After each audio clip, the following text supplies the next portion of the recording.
मैनपुरी के करैल विधानसभा में आयोजित वृद्ध रोजगार मेला में मुख्य अतिथि के रूप में पहुंचे डिप्टी सीएम ब्रजेश पाठक ने लाभार्थी युवाओं को टैबलेट और स्मार्टफोन और नियुक्ति पत्र वितरित किए हैं। उन्होंने कहा है कि करैल विधानसभा के युवाओं को रोजगार देना भारतीय जनता पार्टी की पहली प्राथमिकता है और पहले युवाओं को मजबूत किया जाएगा। उसके बाद उन्होंने कहा है कि 2017 के कार्यकाल को लोग अभी भी नहीं भूले हैं। इस मौके पर पर्यटन विभाग के कैबिनेट मंत्री ठाकुर जयवीर सिंह, पूर्व आबकारी मंत्री रामनीश अग्नोत्री, प्रेम सिंह शाह के जिलाध्यक्ष राहुल चतुर्वेदी। ये बृहद रोजगार मेला करहल के नौजवानों की आकांक्षाओं के अनुरूप सरकार ने आयोजित किया है। हम सबको पता है कि उत्तर प्रदेश सरकार माननीय मोदी जी, माननीय योगी जी लगातार युवाओं को मिशन रोजगार के तहत सीधे रोजगार से जोड़ने का काम कर रहे हैं। करहल के युवा मुख्य धारा में आकर अपने जीवन को आगे बढ़ाएं, इसलिए हमारी सरकार ने करहल में एक बृहद स्तर पर रोजगार मेले का आयोजन किया। इसमें सरकार द्वारा चलाई जा रही विभिन्न योजनाओं का भी एक बड़ा कार्यक्रम आज करहल में था, जिसमें रोजगार के साथ साथ ऋण वितरण और टैबलेट और जो मोबाइल वितरण का कार्यक्रम भी जो उत्तर प्रदेश सरकार की योजनाएं हैं उनके तहत भी हमने छात्रों को किया है। आज सबसे बड़ी बात यह है, यहाँ पर 50 से अधिक कंपनियों ने प्रतिभाग किया है, उसमें 10,000 से अधिक वैकेंसी। इससे पहले भी आपने देखा होगा मैनपुरी में 5,000 से अधिक नियुक्ति पत्र दिए जा चुके हैं और इस बार भी आप देखेंगे ये जो बृहद रोजगार मेला है इसमें 8,000 से लेकर के 35,000 तक का वेतन उन नौजवानों को मिलेगा जो यहाँ पर आज बृहद रोजगार मेला के माध्यम से जिनको रोजगार का अवसर मिलने वाला है। और ये बहुत बड़ी बात है। मुझे लगता है कि मैनपुरी के इतिहास में, करहल के इतिहास में ये भैया थोड़ा इधर हम लोग तरफ आ गया रहा है, ये करहल के इतिहास में ये बहुत बड़ा एक नौजवानों के जीवन को आगे बढ़ाने के लिए बहुत बड़ा कदम होगा। शायद ही इतिहास में इस प्रकार का मेला कभी कोई करहल में लगा। दूसरी पूरी बात हमारी हो जाने दीजिए। दूसरी सबसे बड़ी बात यह है कि बृहद ऋण वितरण जो कार्यक्रम है, जैसे मुद्रा योजना है, मुख्यमंत्री युवा रोजगार योजना है, वन डिस्ट्रिक्ट वन प्रोडक्ट योजना है और प्रधानमंत्री जी की रोजगार सृजन योजना है।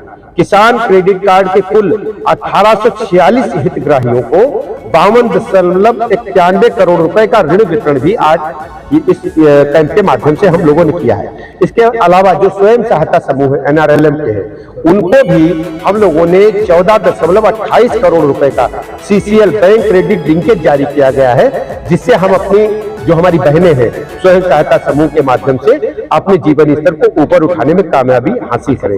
इसके अलावा जो सामुदायिक निवेश निधि है CIF के अंतर्गत 150 स्वयं सहायता समूह को 2.25 करोड़ रुपए की निधि संकुल स्तरीय संघ के माध्यम से शासकीय सहायता उनको उपलब्ध कराई गई है। इसके अलावा सबसे बड़ी बात है कि जो हमारी सरकार की एक महत्वाकांक्षी योजना थी कि हम अपने स्टूडेंट्स के जीवन को आगे बढ़ाने के लिए, उनको सीधे दुनिया से जोड़ने के लिए हम मोबाइल और टैबलेट प्रदान करेंगे। इस प्रकार 13 संस्थानों के कुल 1007 से अधिक छात्र छात्राओं को यहाँ पर ये PC टैबलेट का वितरण किया गया है। स्मार्टफोन के लिए 9 संस्थानों के 2111 छात्रों को स्मार्टफोन का वितरण भी किया गया है। इसके अलावा जो 21 संस्थानों के 3118 छात्र छात्राएं हैं, उसमें भी हम लोगों ने लगातार इसमें स्मार्टफोन, PC टैबलेट, इसमें सभी वर्गों के विद्यार्थियों के उच्च स्तरीय पढ़ाई के लिए हम लोगों ने वितरण करने का काम किया है। इसके अलावा कस्टम हायरिंग सेंटर जो CSCs है, 2 कृषकों को 20 लाख रुपए का ऋण, जिसमें 8 लाख रुपए अनुदान के सम्मिलित है। महत्वपूर्ण यह है 20 लाख का ऋण मिला है, 8 लाख का अनुदान है जो कृषि यंत्र के लिए हम लोगों ने उपलब्ध कराया है। इसके अलावा फार्म मशीनरी बैंक के अंतर्गत 3 कृषकों को 45 लाख रुपए का ऋण यहाँ पर दिया गया, जिसमें 36 लाख रुपए का अनुदान है। और ये सब पराली प्रबंधन से संबंधित जो कृषि यंत्र है उनको क्रय करने के लिए है। उन्होंने 1857 में क्रांति का बिगुल फूंक करके देश में अंग्रेजों के खिलाफ जो माहौल खड़ा करने का काम किया था, आज भी इतिहास में दर्ज है। इसलिए मैं करहल के नौजवानों से, बुजुर्गों से आज अपील करने के लिए आया हूं सभी लोग मुख्य धारा में आने के लिए स्वावलंबी बने और अपना निर्णय स्वयं लेने के लिए तैयार हैं। बांग्लादेश में हुए घटनाक्रम को लेकर योगी जी ने एक बयान जारी किया था जिसमें बताता है एक बटेंगे तो कटेंगे, इसको लेकर तमाम बार बार हम लोग कहते हैं, देखिए हम सबको इकट्ठा होना पड़ेगा। आप देखते होंगे जो विपक्षी दल है वो तरह तरह के हथकंडे अपना करके समाज में लोगों को बांटने का काम कर रहे हैं, जबकि भारतीय जनता पार्टी और हमारी सरकार लगातार लोगों को मुख्य धारा से जोड़ रही है, डेवलपमेंट कर रही है, देश और प्रदेश को नंबर 1 पर लाने का काम कर रही है। जो विपक्षी गठबंधन है उनके पास केवल लोगों में एक वैमनस्यता का भाव उत्पन्न करना है और कुछ नहीं है। अखिलेश यादव जिस तरह से अभी काम कर रहे हैं उसको लेके केशव प्रसाद मौर्य ने आरोप लगाया कि नेताजी, जो स्वर्गीय नेताजी चले गए दुनिया से, वो कभी सपने में नहीं सोचेंगे जिससे हमारी लड़ाई रही है जैसे कांग्रेस से, हम तो उसको उखाड़ के फेंकने की बात करते रहे। आज हम युवाओं को रोजगार और विभिन्न कार्यक्रमों का करहल की जनता को सीधे जोड़ने के लिए आए हैं। हमें पॉलिटिकल एजेंडा नहीं चलाना था, लेकिन आप लोग छेड़ रहे हैं। मैं बार बार कहता हूं, उत्तर प्रदेश की जनता अच्छी तरह जानती है, देश के लोग भी जानते हैं। भैया मैं पूरा अब आप ही पर आपको भी ले ले रहा हूं। जब उत्तर प्रदेश में सपा की सरकार रही है, गुंडे, बदमाश, माफिया, लुच्चे, लफंगे, डकैत चंबल के बिहड़ों में पनपे हैं। हमारी सरकार की प्रतिबद्धता है कि हम अपराध पर जीरो टॉलरेंस की नीति अपनाएंगे। एक भी अपराधी प्रदेश में खुलेआम घूम नहीं रहा है।